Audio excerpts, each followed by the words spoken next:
Hello students, आज हम शुरू करेंगे एएमयू डिप्लोमा प्लस 2 में आने वाले उन संभावित क्वेश्चनों के बारे में जो कि पेपर में अक्सर पूछे जाते हैं। फिर आज क्वेश्चंस का पैटर्न हमारा वही होगा जैसा कि पेपर में आता है। तो ये शुरू करते हैं। पहला क्वेश्चन, किसी वस्तु का यूनिफॉर्म एक्सीलरेशन 3 मीटर पर सेकंड स्क्वायर है। देखिए यूनिफॉर्म एक्सीलरेशन मतलब एक समान त्वरण 3 मीटर पर सेकंड स्क्वायर है। किसी समय उसकी वेलोसिटी 2 मीटर पर सेकंड हो तो उसकी वेलोसिटी 2 सेकंड पहले क्या थी। देखिए एक्सीलरेशन का अर्थ क्या होता है? एक्सीलरेशन का अर्थ होता है 1 सेकंड बाद वस्तु के वेग में होने वाली वृद्धि। यहां पर कह रहे हैं किसी वस्तु की वेलोसिटी किसी समय पर 2 मीटर पर सेकंड थी। अब कह रहे उसकी वेलोसिटी 2 सेकंड पहले क्या थी? तुरंत देखा है 3। यदि यहां पर ये कहते हैं 1 सेकंड बाद कितनी हो जाएगी वेलोसिटी, तो त्वरण 3 है, इसका मतलब इसके वेग में 3 की वृद्धि हो जाती है। 3 और 2 5। अब 2 सेकंड बाद कितनी होती है? 5 और 3 8 मीटर पर सेकंड। लेकिन ये बात नहीं कुछ नहीं, ये कहना पहले 2 सेकंड पहले क्या थी। तो यहां पर इसी प्रकार इसमें से माइनस करेंगे त्वरण के अलावा 2 में से 3 को माइनस करें, 1 सेकंड पहले वेग कितना आएगा? माइनस का 1 मीटर पर सेकंड। और अगले 1 सेकंड पहले मतलब यहां से 2 सेकंड पहले तो -1 में से फिर आप -3 को माइनस करें, यहां आएगा माइनस का 4 मीटर पर सेकंड।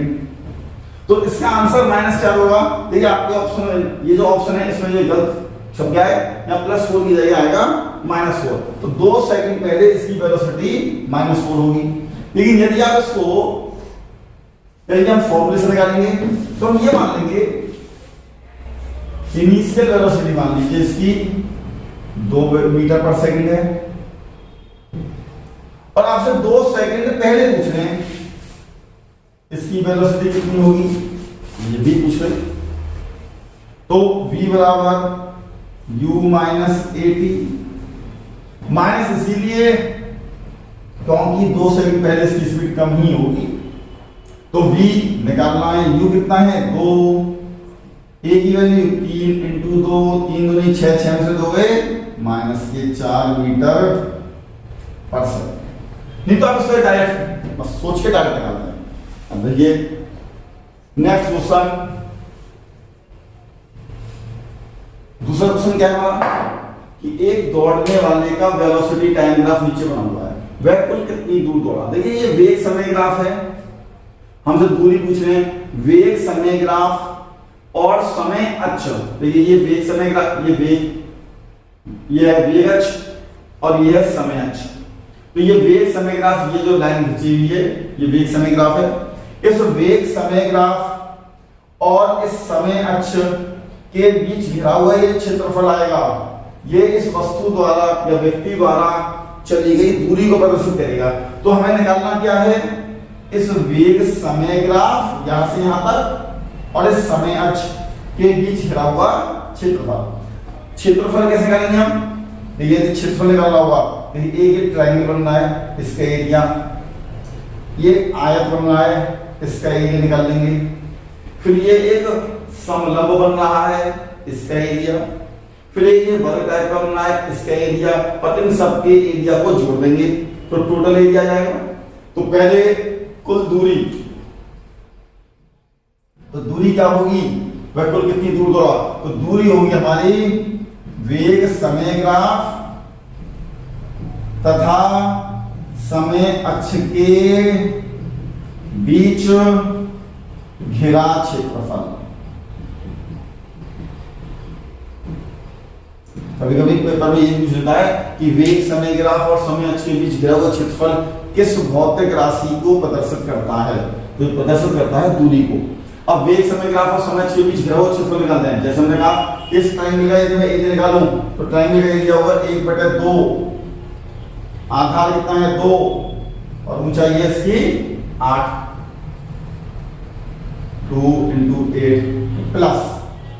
अब इस आयत क्षेत्रफल लंबाई गुणा चौड़ाई, यहां से तक कितना और यहां से यहां तक 10 और यहां से यहां तक 2, तो यहां से यहां तक 10 में से 2 है 8 इंटू ऊंचाई कितनी है इसकी 8 प्लस इस समलंब का क्षेत्रफल निकालेंगे आप निकालेंगे। समलंब का क्षेत्रफल 1/2 समांतर भुजाओं का योग। समांतर भुजा देखिए एक ये और ये समांतर है, यहां से तक 8 और यहां से तक 4, तो 8 4 12, तो गुणा 12 इंटू बीच की दूरी होगी 10 से 12 तक, यानी कि 2 प्लस इसका निकालेंगे तो 16 से 12 गए 4 और इसकी ऊंचाई 4। अब सबको जोड़ दें आप, तो 2 से 2 कट गया 8 64, 2 से 2 12, 4 4 16, 12 8 20 और 64 और 6 70 और 70 और 10 80 और 20 100, तो ये कुल दूरी आ गई 100 मीटर, तो आंसर होगा 100 मीटर। नेक्स्ट क्वेश्चन देखिए आप। नेक्स्ट क्वेश्चन है, एक खिलाड़ी 70 ग्राम की गेंद, तो गेंद का द्रव्यमान 70 ग्राम, लेकिन जो भी हम यूनिट लेंगे वो ऐसा यूनिट में सबकी मात्रा होनी चाहिए, तो ग्राम में पहले किलोग्राम में देंगे, या तो 1000 का भाग कर रहे हैं, या फिर 70 गुणा 10 की घात -3 किलोग्राम की गेंद जिसकी स्पीड 0.5 मीटर पर सेकंड है, तो प्रारंभिक चाल u 0.5 मीटर पर सेकंड है, उसको 0.05 सेकंड में रोकता है 0.05 सेकंड में रोक देगा, तो अंतिम में v बराबर 0, तो कितना बल लगाया, F निकालना है, F बराबर ma, बस a निकाल दीजिए आप। a निकालने के लिए आपको ये v u मालूम है, तो a बराबर v minus u upon t, v की वैल्यू 0 में से u गया तो ये 0.5 माइनस का 0.5 अपॉन t 0.05, यदि हम यहाँ से पॉइंट हटाएंगे तो यहाँ आ जाएगा 0 और 5 दाई 50 माइनस के 10, m की वैल्यू 70 गुणा 10 की घात -3 इंटू -10, 1 0 ये हो गया 10 की घात 2, यहाँ बचेगा माइनस का 7 गुणा 10 की घात -1 न्यूटन, अर्थात माइनस का 0.7 न्यूटन। यहां पर ये माइनस आया है तो इसका अर्थ ये है कि ये मंदक बल लगा, यानी कि बल इस वस्तु की स्पीड को कम कर रहा है, रोक रहा है, रोकने का अर्थ है कि मंदक बल, तो माइनस का दर्शन कर रहा है कि मंदक बल है और कितना बल लगाया 0.7 न्यूटन, तो आंसर होगा आपका बी 0.7 न्यूटन। नेक्स्ट क्वेश्चन, इस क्वेश्चन में देखिए एक 500 ग्राम डिब्बे का आयतन 450 सेंटीमीटर क्यूब है, उसकी रिलेटिव डेंसिटी और पानी में वजन कितना है। रिलेटिव डेंसिटी देखिए ईएमयू के पेपर में रिलेटिव डेंसिटी पर एक क्वेश्चन हर साल जरूर आता है, तो रिलेटिव डेंसिटी क्या पूछ रहे हैं, तो रिलेटिव डेंसिटी होती क्या है, रिलेटिव डेंसिटी अर्थात आपेक्षिक घनत्व, तो आपेक्षिक घनत्व होता है वस्तु का घनत्व और वस्तु का घनत्व और जल का घनत्व। तो वस्तु के घनत्व में हम जल के घनत्व का भाग कर दें तो आता है आपेक्षिक घनत्व। बस यहां पर जल का घनत्व मालूम है हमें कि जल का घनत्व होता है 1 ग्राम पर सेंटीमीटर क्यूब। वस्तु का घनत्व निकालते हैं, तो वस्तु का घनत्व बराबर द्रव्यमान बटे आयतन,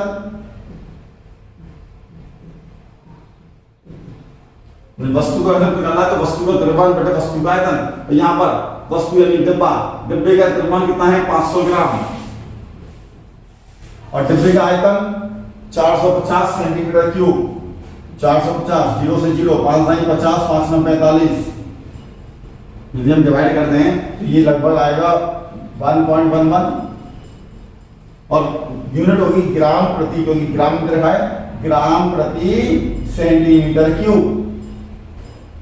अब हमें रिलेटिव डेंसिटी वस्तु का घनत्व जल का घनत्व, वस्तु घनत्व है 1.11 ग्राम पर सेंटीमीटर क्यूब अपॉन जल का घनत्व जल का घनत्व होगा 1 ग्राम पर सेंटीमीटर क्यूब, ये होता है। तो इस यूनिट से ये यूनिट कट जाएगी, आंसर आएगा 1.11, ये आंसर है 1.11। और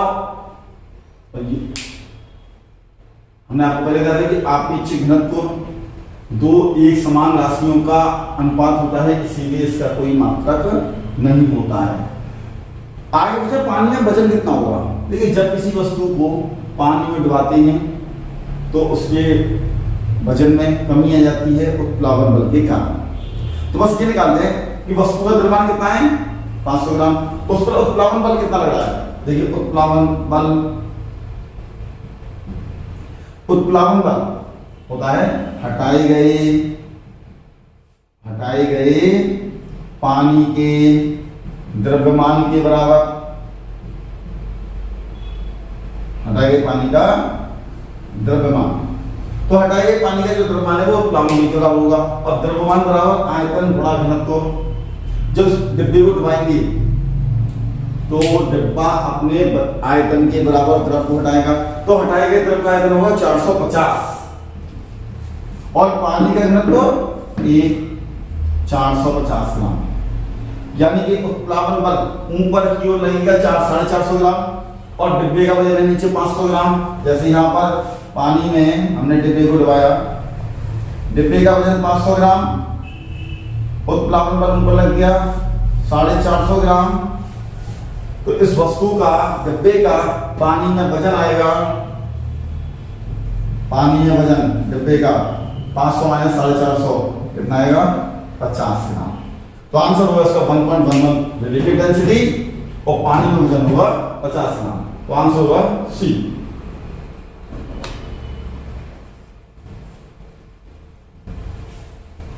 नेक्स्ट क्वेश्चन देखें आप।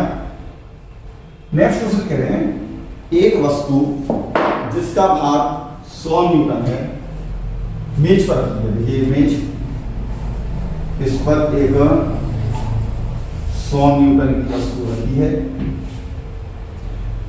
एक और छोटी वस्तु B, ये तो A हो गई, एक और छोटी वस्तु B, ये छोटी वस्तु B हो गई, जिसका भार 50 न्यूटन है, इसका भार 50 न्यूटन है। वस्तु A के ऊपर रख दी है, ये A के ऊपर रख दी है। फोर्स कितना है, नंबर 1 छोटी वस्तु B पर बड़ी वस्तु A से, यानी कि इस B पर A से कितना बल लगेगा। अब देखिए B A पर कितना बल लगा रही है, A का भार है 50 न्यूटन, तो A ने B पर लगाया 50 न्यूटन, तो A भी B पर लगाएगी 50 न्यूटन। तो पहले का आंसर होगा 50 न्यूटन। क्रिया प्रतिक्रिया के नियम से जितनी क्रिया उतनी ही प्रतिक्रिया। दूसरा कह रहे हैं वस्तु A पर मेज से, A पर मेज कितना प्रतिक्रिया लगाएगी। तो ये देखें कि मेज पर कितना लग रहा है क्रिया, तो मेज पर देखिए मेज पर एक तो ये 100 न्यूटन का वजन है और ये 50 न्यूटन का वजन, टोटल ये मेज पर पड़ रहा है। तो 150 150 न्यूटन, तो मेज पर लग रहा है 150 न्यूटन। तो मेज